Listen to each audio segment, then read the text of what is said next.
κόλλου και πινέ. Βάρα προσοχή στο κόκαλι μου. Βάρα για να κάνεις στο σπορτιβί. Να πεις στον κόσμο πάλι ψέματα.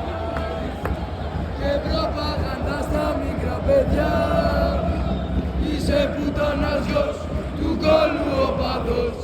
Χριστόφορος και υπαλληλός. Κολόγαυροι, ακούστε το καλά.